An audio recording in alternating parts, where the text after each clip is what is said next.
I was investing since I was 13, and that's why how I developed this whole concept, what I call social arb investing, right? Which is, I wrote a book about it in 2010 called Laughing at Wall Street.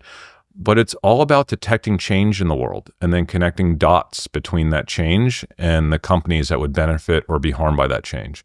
You want to surface the change quicker than others, and then you want to connect the dots to the benefiting companies really quickly.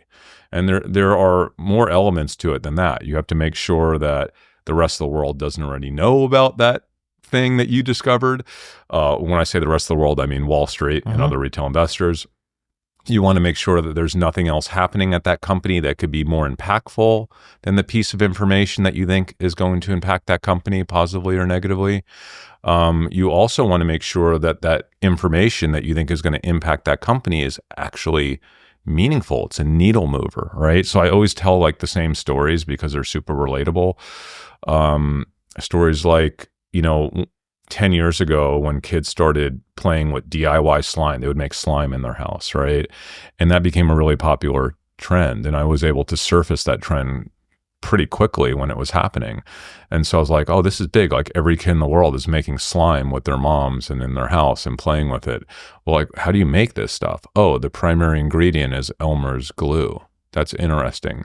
So who makes Elmer's glue? Newell Brands. Oh, they're public. Oh, that's interesting. Oh, this is a stodgy old company that grows at like 2.5% a year, and Elmer's glue is roughly 2.5% of their revenue line.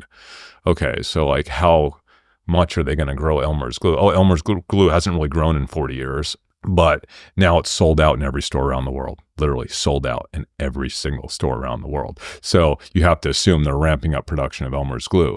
So earnings were, a few weeks later, and this trend had been going on for a couple months now, or a few months, had been ramping up. So I traded Newell Brands via stock options, and sure enough, the company had like its biggest earnings like ever in recent history because Elmer's glue sales were up, I think, like 60%, which doesn't sound like a lot, but for a company that's only growing at 2.5% a year, when you have a 2.5% revenue division that's up 60%, that's a big deal. So the stock was up 17%. Now that doesn't sound like a lot, but you have to remember that this was a stodgy company and the option premiums were like that big only because no one was trading options. Some poor soul was probably just selling calls thinking he's, nothing's going to happen. The stock never jumps.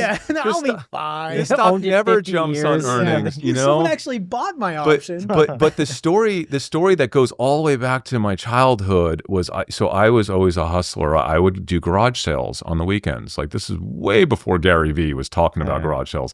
I would buy and sell. I would literally take the bus around the city of Dallas at like 5 a.m. I would study the sales in the newspaper the night before. I would literally study the sales, and I knew that garage sales were managed by women, older women, and they were really good at pricing jewelry and antiques and stuff like that. But any item that was male-oriented, like train sets or baseball cards or watches or like anything that was male-oriented, they just kind of discarded and didn't care about because it wasn't like up their alley. They didn't really understand it. This is pre-eBay when you didn't know what things were worth unless you had like a price list in a book and you would look it up to see what it's worth. So I would look for garage sales that listed items that were male-oriented, knowing that they were more likely to be mispriced at the estate sale or the garage sale. And I would then take the bus, and you could usually only get one sale in to be first at, because you had to be first. So I would get there at 5 a.m. and just sit outside the house until they opened up. And, sometimes I hit nothing. Sometimes I would hit stuff. I'd start every morning at the 7-Eleven. I would get Snapple flavored iced tea because it was really early in the morning. I want to wake up. I didn't drink coffee as a kid. So that was like 13, 14 years old.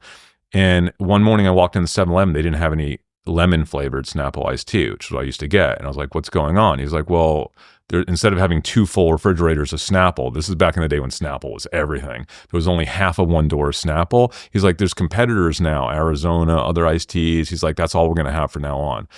So I went home, talked to my older brother, who's a stockbroker. I was like, can I make money on this? He's like, well, maybe. He's like, and he taught me how to short Snapple through put options, right? And so I had $300 saved up from all these garage sale trades I'd done. I gave him the $300 in cash. I said, can you do that for me? He said, yeah, I'll buy some puts on Snapple. They have earnings in a few weeks, whatever. So he bought the puts, and Snapple was one of the hottest companies in the world at the time. That was the first earnings. They missed earnings because it said inventory was building up in the channel because retailers were not giving them as much shelf space. So I was a 13, 14-year-old kid that saw something that people working on Wall Street didn't even see. And that stayed with me. I was like, how did I see that as a kid just going into 7-Eleven? How did the guys that work on Wall Street that manage billions of dollars, how did they not see that? It's just so right in front of your face. And what I realized was that people that work in the financial industry, their brains aren't tuned to like see things like that. They're focused on financials. They're focused on technicals sometimes. They're part of a herd mentality, and they all kind of live in one area of the country, or at least they did back then. Mm-hmm. They were mostly male, and they mostly thought one way.